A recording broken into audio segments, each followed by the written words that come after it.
I think there'll be plenty of action at Kings Meadow for the tie with AFC, because of course that is the former club of both Paul Lorraine and Derek Duncan. So they're going to go there with points to prove against Terry Brown, who's the manager there. And Paul Lorraine, I know that a lot of the Wimbledon fans were sad to see him go, but he didn't want to go full-time professional with them as they turn professional this season. And Wimbledon's loss is Ebbsfleet's gain. And Loro, well, he's become a cult figure at Ebbsfleet, and I think next week he's going to be looking forward to that immensely. But of course, tomorrow he's got a job at St Albans, and I think he's got to fancy his chances of leading the fleet to the points. And having got a goal last week against Boreham Wood, and the wily old centre half may fancy himself to get on the score sheet again. I hope so. All right, well, turning to the next segment, let's talk about the fleet player of the past, and let's talk about Steve Brown. Well, before I come on to Steve Brown, I was having a thought, Goldie. I'm formulating some ideas about whether we could create a Fleet Hall of Fame. And in my discussions with you, as we talk about some of the players from the past, they've all got some fantastic stories, wonderful personalities, great memories for the fans, and maybe we should give some thoughts to setting up a Hall of Fame and electing maybe an initial bunch of players to inaugurate the Hall of Fame, and then have players chosen to go into the Hall of Fame each season. So perhaps you could spend some time and suggest how they do it in Major League Baseball and the NFL, etc. And maybe you can drop me a line on your thoughts on that. But I think that could be an interesting development. And certainly Steve Brown is one of the players that I would nominate for the Hall of Fame. He started out mainly at Millwall, where he was a flying right winger. But he dropped into non-league with Maidstone United, who were a powerhouse then. And from Maidstone he came to the Fleet. And Steve Brown was, he was one of those guys, I think impudent is the word to describe him, that he was certainly not short of confidence. He was full of what he was going to do to the players, and he usually did it. He would go past the fullback, almost telling him where he was going to put the ball, and leave the fullback spluttering in his wake, and deliver the telling cross. He was no mean feat with a dead ball either, and could deliver a sweet free kick.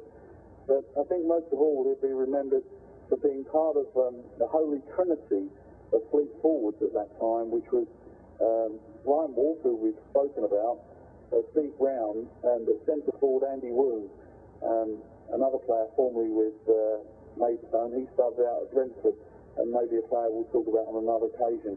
But that axis of Woon, Wolf and Brown, that spread terror around what was the conference in those days.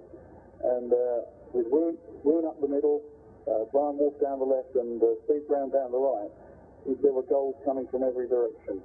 And having spoken about Brian Wolf recently, Steve Brown was an actual to touch on tonight.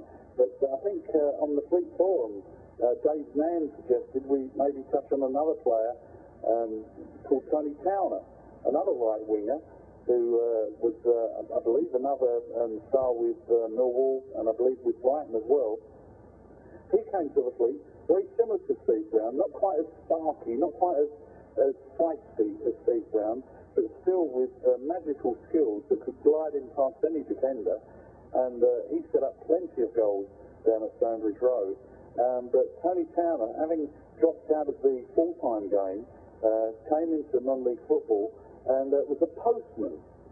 So around Gravesend he was known as the Flying Postman, and was a very, very popular figure down at Stonebridge Road. So today's man, let's tip our hats to Tony Towner as we acknowledge the flying right wingers at Stonebridge Road.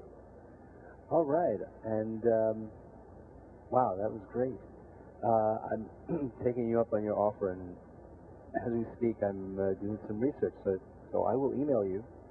And yeah, let's see if we can't get this going, because couple of years ago, there was someone else on the forum, and they mentioned doing something like this. Yeah, it never really got anywhere, but I was thinking about it this week following our conversation, and it may be something that we could get Wixley involved with his sponsors lounge, and, you know, maybe we could induct some of the stars from the past, including managers like Tony Sitzer and Andy Ford, greats like Steve Portway and Kenny Barrett, and I also spoke, or I sent an email rather, this week with, I was in correspondence with Paul Harrison, who's the fleet historian, and he is more than happy to be a part of trying to connect with some of these old fleet stars. Oh, I think it's a definite must, you know. It's a definite must because the players from the past helped build the club, and you've got people like me who don't know much about it, but, you know, want to hear about that history.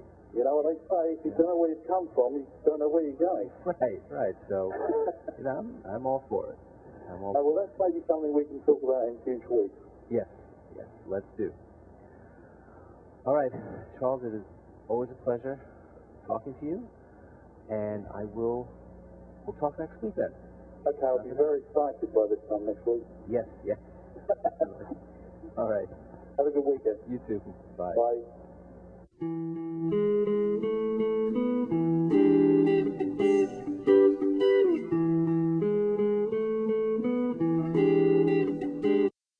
All right, well, again, the winning just continues. So maybe we can start a little bit about St. Albans, and then we can talk all we want about AFC Wimbledon and then Welling. So yes, a good win last Saturday against St. Albans, 3 points. And I noticed something interesting, that out of the top 10 teams, 8 of them all won. So essentially, everybody's in the same position. So good thing we won. I think you're absolutely right, and it shows that probably this league is beginning to settle down now to probably 2 leagues within it. That the top 8 to 10 that you mentioned, and then the other teams down below that are finding it harder to get consistency. But the teams at the top end of the table, they seem to have found a rhythm about them. And whilst 1 or 2 have faltered, Bromley, one that comes to mind recently, other teams like Chelmsford, the Fleet, Welling, Dover, you know, they seem to be in a groove now, and you get the feeling that the teams that are going to be challenging for promotion are going to come from that top section as it stands at the moment. Yeah, no, I agree. I mean, that's just what it looks like, and things, you know, don't get any easier. But actually, I'm mildly surprised at the Fleet's progress this season. I think most of the bookmakers, they figured the Fleet were going to end up around mid-table, around maybe 14th, something like that. And I think probably that was before people saw the players that Liam managed to get in and how well they've blended. Probably we're ahead of schedule at the moment, and I'm pleasantly surprised at how well it's gone so far. Yeah, I remember talking about this before the season began. I mean, I think we can probably talk about Liam, what a great coach he is, you know, what it takes to motivate the players. We talk about the players themselves. You know, I think in addition to that, there are no injuries, and any injuries, the players have stepped up. So I guess injuries also has to do with training. I know Liam spoke about the part-time regimen. You know, they practice twice a week. I'm just wondering, maybe it'd be good to talk to whoever does the physio for the club, you know, just to talk about injury prevention, because I think injury is the other factor. We've been looking so far. The physio is Stuart Vasey, and he's a very accomplished young man, and he certainly looks after any injuries that do come his way. but I think Liam believes he's got a good bunch of players that look after themselves as well. That when they're away from the club, when they're not training or playing, you know, they look after themselves in the right way, so they prepare well. So when it comes to game time, you know, they're in good shape. And of course, it's like any sport, you know, whether it's baseball or American football or whatever. You know, when a team's winning, injuries suddenly clear up a lot quicker because there's so much competition for your place. And if you miss a game through injury, it's so harder to get back in. I mean, look at Dean Pooley. You know, Dean Pooley was out with an injury. Clint Easton switched to centre back, and you know, Dean Pooley hasn't got his place back yet. So there's an example of a player that, you know, missed his place in the side and is finding it tough to get it back. Yeah, and I guess also as a result of that, I have to look up the reserve league, but you know, the Fleet Reserve League seems to be doing well, so that's good. Keep those guys in shape. Well, anything stand out from St. Albans, or should we go directly to... Well, a couple of things. I mean, one is that, you know, you've got to look at the opposition in every game, you know, because you're only as good as the opposition allows you to be. And in the case of St. Albans, they've only won once this season. So I think it was not a foregone conclusion, but it was a likelihood the Fleet were going to win the game.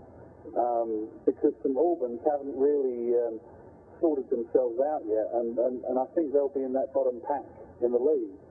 So that was the first thing, you know. But, you know, once again, it was a bit like the Boreham Wood game, where the Fleet did what they had to do.